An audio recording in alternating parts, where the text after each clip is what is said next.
Welcome back everyone. It's Pwntagonist this side. So today we are going to solve a challenge called Implicit, which is basically a medium rated challenge on HackSmarter platform. So in this challenge we have to basically compromise a web server and also we have to patch the vulnerability. So our first objective for this challenge is going to be penetration test, and its difficulty is going to be easy level. So if you just take a look at its description, you got to know that they are implementing implicit grant flow. So if you have worked with a ports figure before, you should know that what are the problems and vulnerabilities related to implicit grant types. If you are not aware about that, then we are going to showcase that thing in this lab also. So you should not worry about that. And our end goal is going to get administrator access on this web server. And if you just take a look at the objective 2, you got to know that we have to do secure code review and its difficulty is going to be medium level. So they want us to basically implement a hot patch. We have to basically patch that vulnerability, and for that they have given us their internal Git server link and the credentials to access that web server, and they have basically provided us their source code through their Git server basically. And one more thing that they have mentioned, that we have to do only changing in app.py and it will automatically be pushed. So let's just start enumerating this machine. Let's copy the IP, switch to Burp suite because it's a web challenge. So I already know, I have already spawned up the Burp browser here. Let's hit enter here, and let's also hit the Git server here. So let's start enumerating the web server first. So let's click on continue with HackSmarter ID, and we don't have any account here, so let's just click register here. And our username, I'm not going to take my username here. Let's just take a random username. So we can just take it like admin 123. You can just take it like that, and our password is also going to be admin. So let's create an account, and you can see here that here is the problem. In implicit grant flows, they are not handling the authorization codes. They are not basically properly validating the things. They are only focusing on access token. So when you are going to focus only on access token, then they are going to be major problem. One of the problem is going to be, I'm going to showcase to you in this lab. So let's just click on authorize, but before clicking on authorize, let's just hit intercept on and click on authorized here. So now you can see here that I just have to forward and forward here because they are not as much important request. But here is the main thing. Now in implicit grant flow, they were focusing on access token, but we have to properly test that either they are properly sanitization or not, and they are properly validating the credentials or not. So for that, what I'm going to do here is I'm going to replace this admin123 with our end goal, and that was basically to get administrator access. So I'm going to change that username with administrator here. So let's just intercept on, I'm going to off it, so it's going to forward all of the upcoming requests also.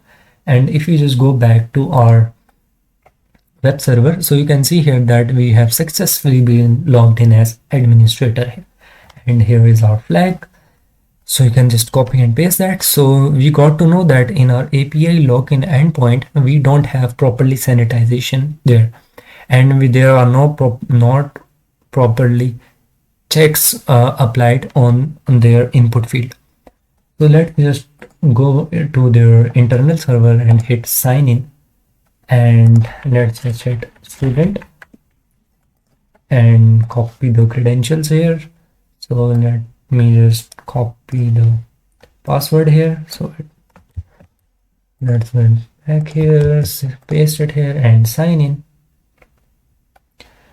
So now you can see here that we have a repo OAuth implicit lab, and here we have to do changing in app.py. We already know that.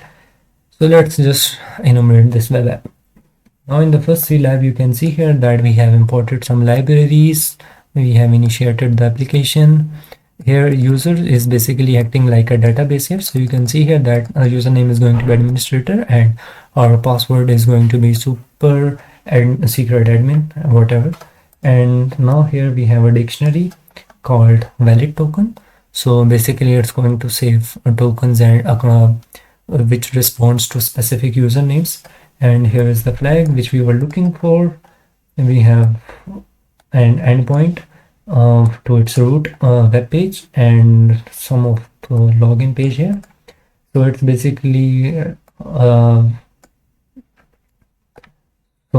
we are looking at post request here, focusing on post request. So if there is going to be post request, then it's going to save that username into username field and password variable also. So if we have not usernames or password into our database, then it's going to just show the message that it's invalid. Otherwise it's going to redirect it into auth endpoint. So we were interested in API login endpoint, but before that I just wanted to focus on this thing here. So it's basically saving all of the access token and administrator in this format. So basically in valid token dictionary, it's the key for our valid token is going to be access token, which is going to respond to username. So if I just open this text editor here, so what I'm basically trying to say here, that it's gonna look like this: valid tokens, and in this dictionary our key is going to be access token, whereas our value is going to be username.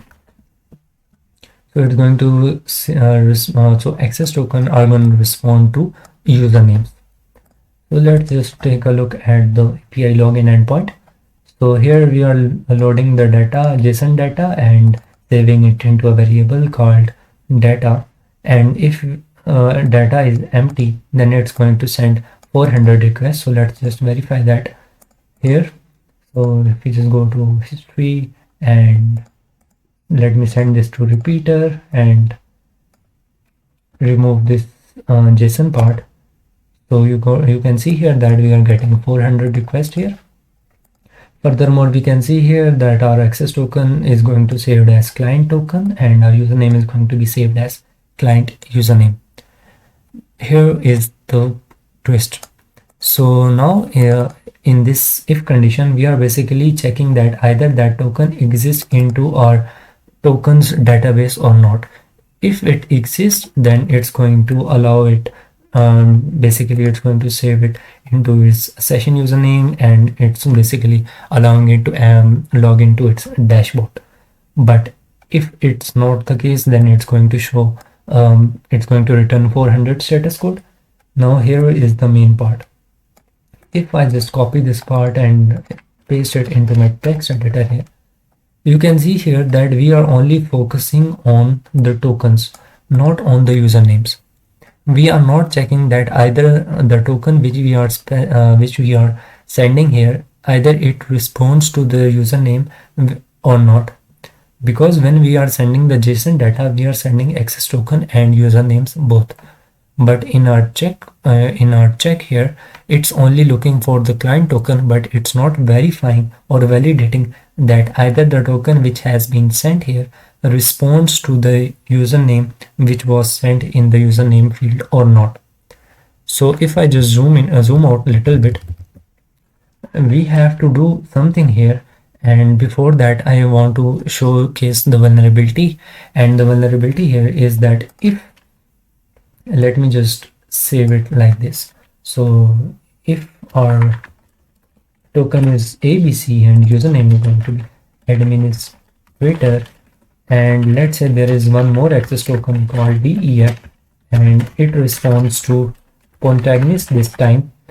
So when I'm going to send client token here, it's going to look for, like, for example, it's gonna look like this. So if ABC is invalid tokens or not. So now we can see here that ABC exists into our valid tokens. So it's going to allow me to enter into that dashboard.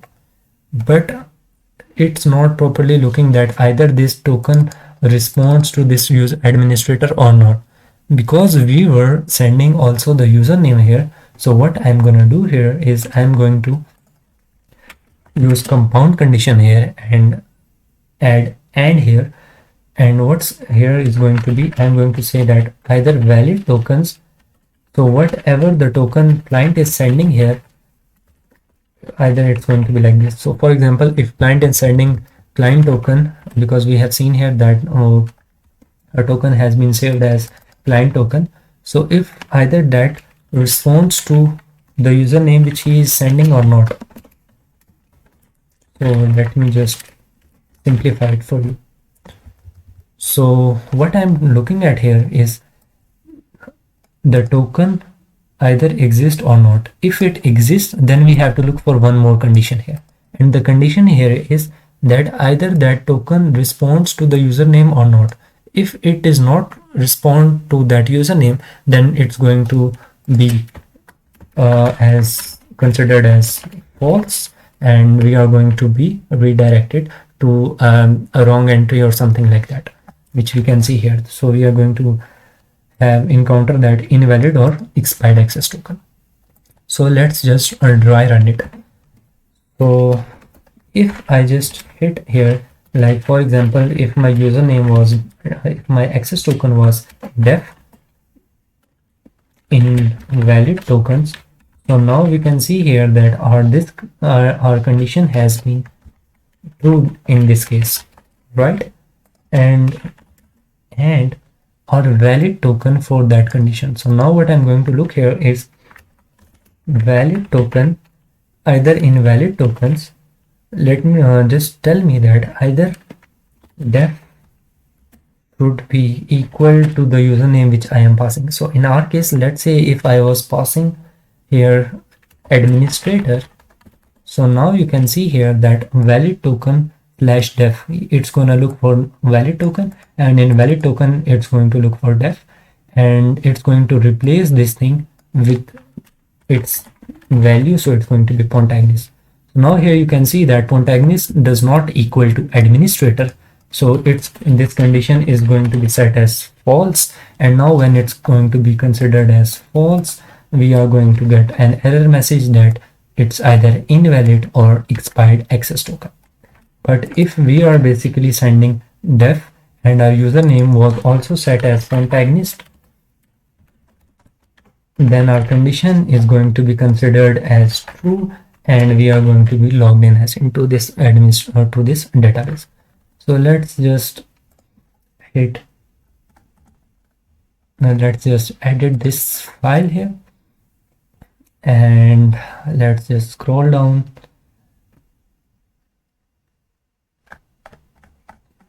to API login endpoint, and now we have to do compound condition, and we have to validate that either this token which we are sending here, and that is going to be our client token, either that responds to the client username or not. If it responds to that username, then we have to just save it into our session, and then we have to return success. So I think that's enough. We just have to do commit changes here. And now if we just try to do it one more time, then it's not going to work. I'm not going to share it to you because it's going to take a lot more time, but although it's not going to, now the vulnerability has been successfully patched. So I hope you understand that what was the point here and what was the vulnerability and how we can patch it. So that's enough for today's video. I hope you're gonna like it, and make sure to subscribe my channel. So that's enough for today. Bye.